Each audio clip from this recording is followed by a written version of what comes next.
In a world where most rappers are more obsessed with looking like moguls than actually becoming one, Kendrick Lamar has quietly gone somewhere none of his peers can even see him anymore. And what has just leaked out of a single unmarked studio building in Los Angeles is the kind of information that permanently rearranges the hierarchy of hip-hop. Because right now, sitting on a private server infrastructure buried deep inside the pglang creative engine, there are, according to 3 separate people who have each independently placed the number, somewhere between 160 and 230 finished, mixed, mastered, unreleased Kendrick Lamar recordings. 200 songs. 200! And that number is not a fantasy. It is not a rumor born inside a Twitter thread. It is not the kind of thing a marketing team floats to gas up an album cycle. It is a figure that showed up when someone inside the specific studio complex Kendrick Lamar has been using since the GNX sessions told the wrong person the right thing. And that piece of information walked through 3 different rooms before it reached me, and every room it walked through only made the number bigger. If that figure is anywhere near accurate, and I have every reason to believe it is, then Kendrick Lamar and Dave Free are now sitting on the single largest privately controlled unreleased hip-hop catalog in the entire modern history of the genre. And the reason that matters has almost nothing to do with music. The reason it matters is because a vault of that size held under that specific ownership structure is not a stash of songs. It is a corporate weapon. It is a balance sheet nuclear device. It is the exact kind of asset that companies like Universal and Sony and Warner would sell body parts to control, and Kendrick Lamar controls it entirely on his own, without a single label executive standing between him and the release button. Tap the like button, hit subscribe, and let me walk you through why this vault is not a music story at all. This is a corporate finance story dressed up in a hoodie, and it is quietly the most under-discussed piece of business architecture in the entire music industry right now. And when you understand what the vault actually represents, you will never look at the silence coming out of the pglang camp the same way again. Here is the math that most people commenting on this stuff have never had walked out for them properly. In modern music industry accounting, an unreleased catalog is not a hobby, it is not a scrapbook, it is not a pile of hard drives waiting for the artist to feel spiritually ready. It is a formally valued financial asset with a real balance sheet number attached to it. And that number is calculated using 3 variables. Variable 1 is the streaming trajectory of the artist's released catalog. Variable 2 is the projected release cadence of the unreleased material sitting in the vault. And variable 3, the most important one, is the ownership structure of the underlying master recordings. Now plug Kendrick Lamar's numbers into that formula. Plug in the streaming behavior of Not Like Us, which is still one of the most streamed songs on the planet. Plug in the deployment of Squabble Up, which detonated the moment it hit playlists. Plug in the entire GNX rollout, which moved units the way the industry has not seen a hip-hop album move units in a very long time. Run all of that through the formula, and the projected asset value of a 200-track Kendrick Lamar vault lands somewhere between $200 million and $400 million. And that is before you even touch licensing, sync placements, film scoring windows, or the physical release cycle.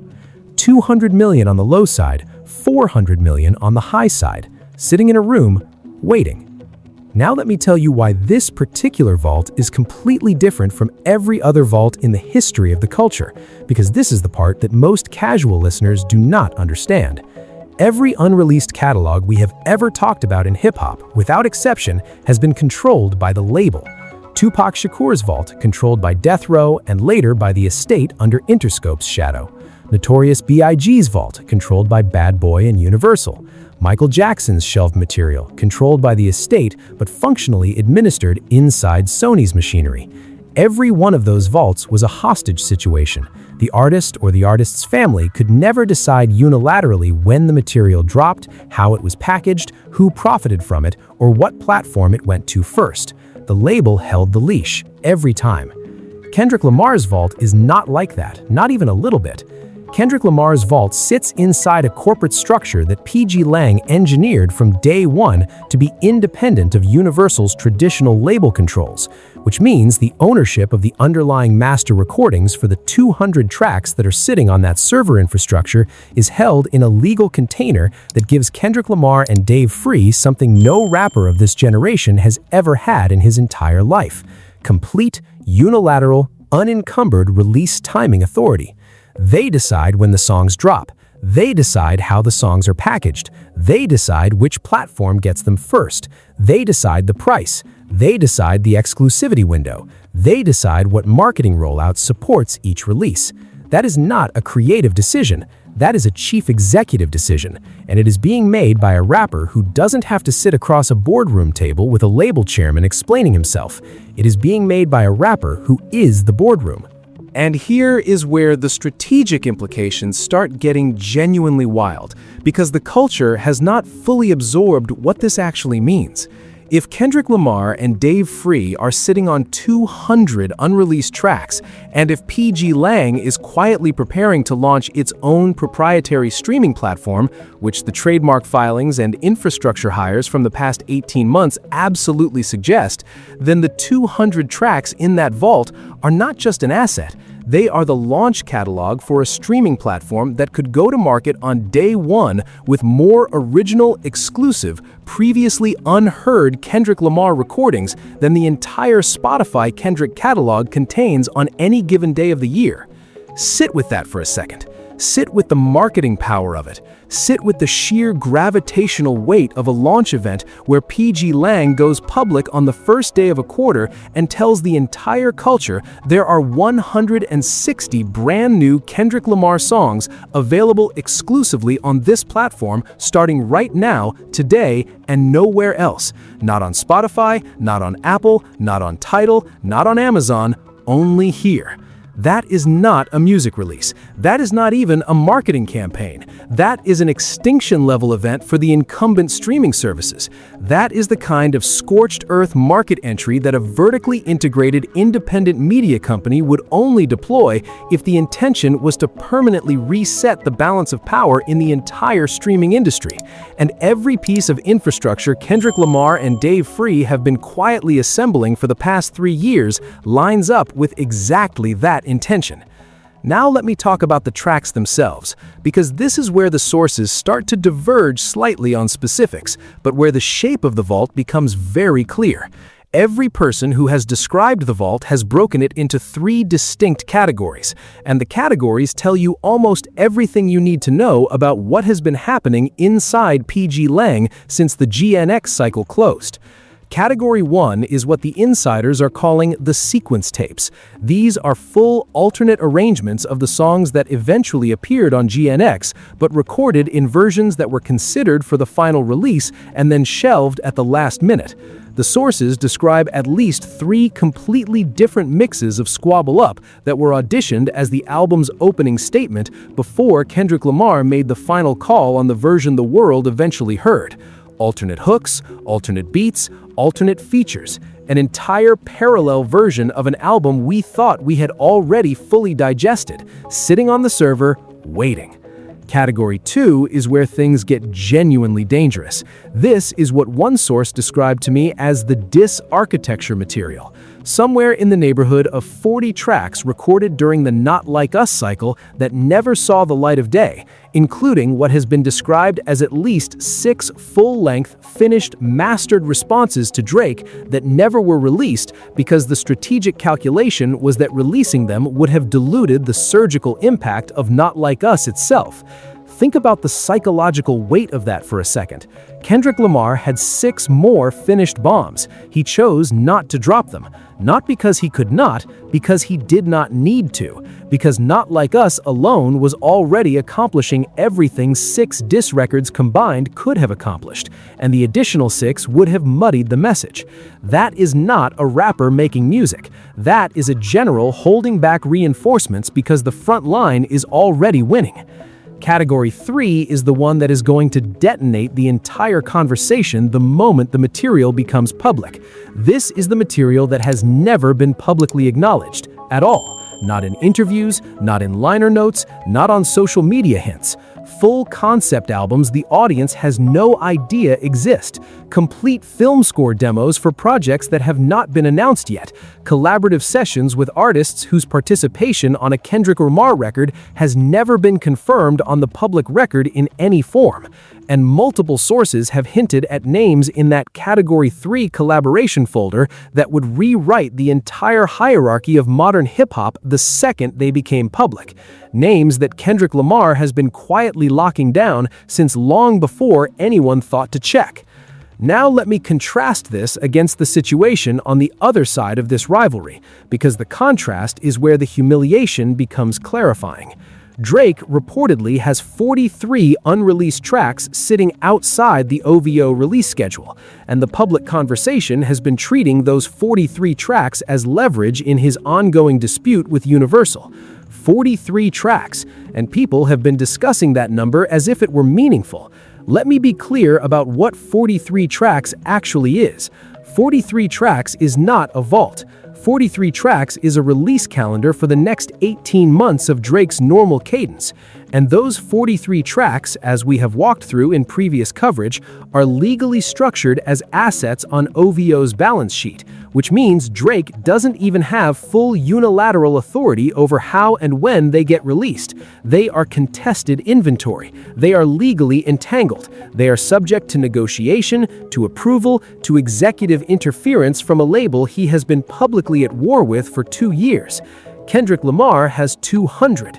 Kendrick Lamar owns them outright. No contest, no negotiation, no interference. Kendrick Lamar's release timing is a corporate strategy decision made in a room where every seat is filled by someone who works for him. The gap between those two positions is not a talent gap. It is not a creativity gap. It is not even a work rate gap. It is a business structure gap. And in the modern music industry, the business structure gap is the only gap that actually decides who owns the next decade of the culture. And here is the speculation I want to lay out clearly, and I want to mark it as speculation, even though every single piece of it lines up with the evidence. I believe the PG Lang streaming platform launch, when it eventually happens, is going to be timed to a specific quarter, and I believe that quarter is going to align with the release window for the Paramount film project Kendrick Lamar has been developing with Trey Parker and Matt Stone, which has been quietly delayed multiple times for what appears to be strategic alignment reasons rather than production reasons. And when that platform finally goes live, I believe the launch catalog is going to include somewhere in the range of 40 to 60 previously unreleased Kendrick Lamar tracks, dropped simultaneously as a platform exclusive that would drive subscription conversions at a rate the streaming industry has literally never observed in its history. That is not a music release. That is a market share warfare event. And it is exactly the coordinated cross-vertical strategy that a fully vertically integrated media company was engineered from day one to execute. Let me give you the historical pattern one more time, because this is the pattern that clarifies why the vault genuinely matters and why anyone dismissing this story is missing the entire architecture of what is happening. When Apple launched the iPod, they did not launch it with a generic music library. They launched it with an exclusive distribution deal that gave them access to a catalog no competitor could offer. When Netflix pivoted from mailing DVDs to streaming, they did not just build the pipes and hope for the best. They built the exclusive content that made subscribing to the pipes worth it. When Disney Plus went to market, they did not compete on price or features. They competed on Marvel, Star Wars, and Pixar, 3 catalogs no other platform could touch. Every major platform launch in the entire modern history of media has been powered by an exclusive catalog that competitors physically could not match. Kendrick Lamar and Dave Free, by quietly building a vault of 200 tracks and holding it in strategic reserve for a coordinated platform launch, are running the exact same playbook every dominant platform of the past 25 years has run. And the playbook has worked every single time it has been executed. And here is why this specific playbook, run by these specific people, is scarier than anything the streaming industry has ever faced. Apple was a computer company. Netflix was a mail-order rental service. Disney Plus was a legacy studio playing catch-up. None of those companies had a founder who was simultaneously the biggest name in his artistic field, the most culturally trusted voice of his generation, and the sole legal owner of the entire launch catalog. Kendrick Lamar is all three of those things at once.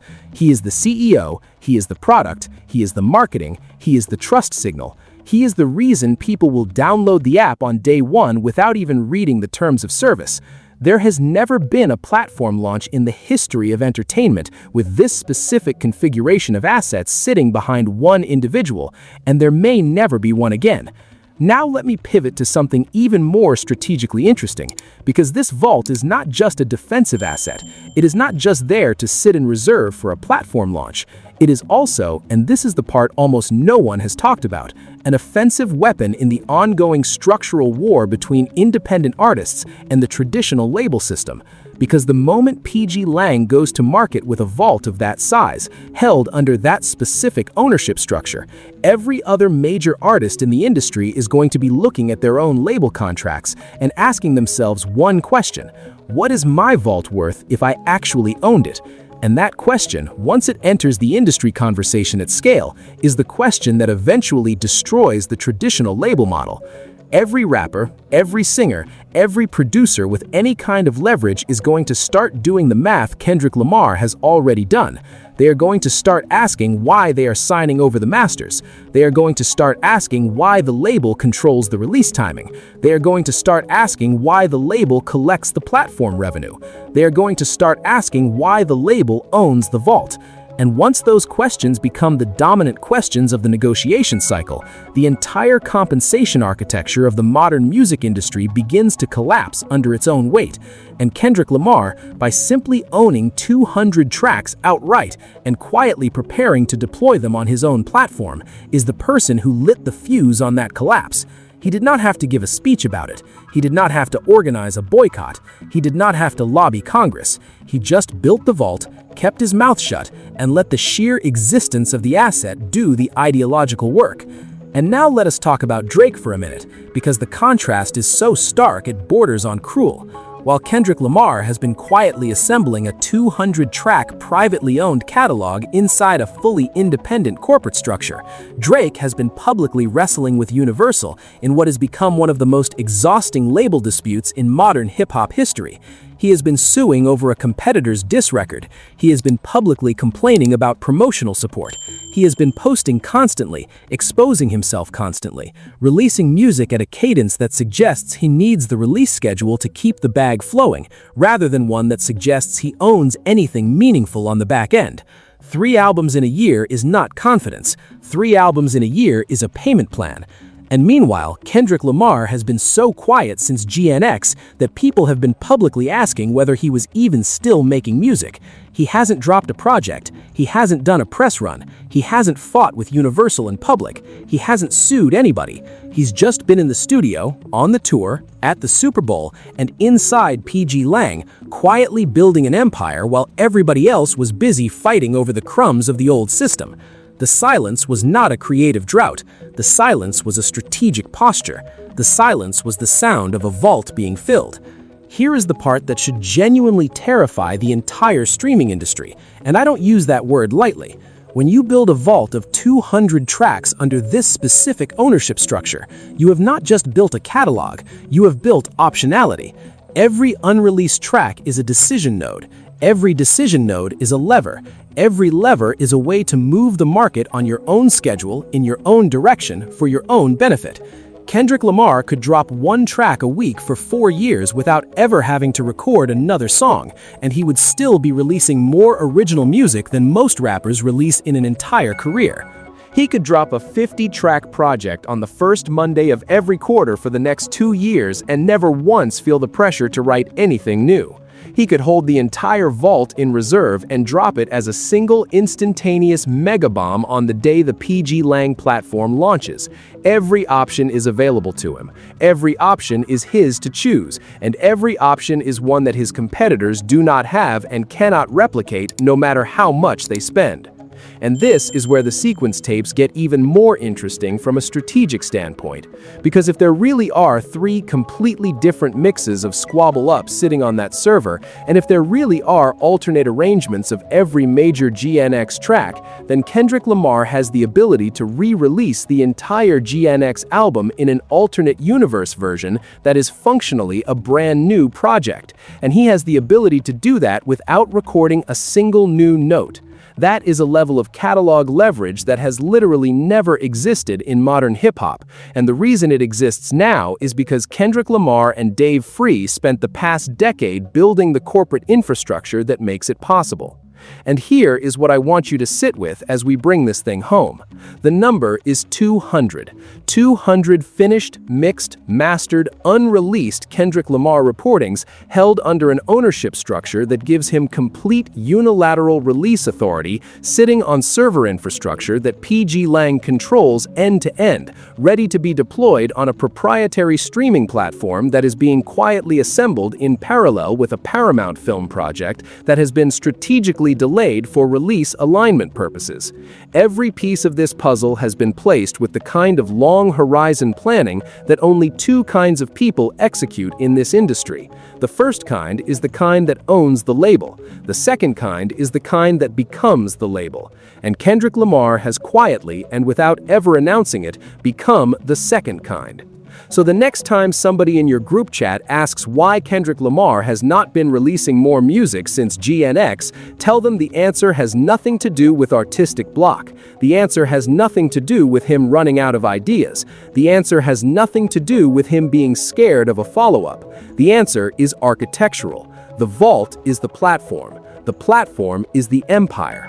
The empire is being quietly assembled while everybody else in the industry is arguing about first week numbers, playlist positioning, and streaming certifications that will look like antique currency the day PG Lang goes to market.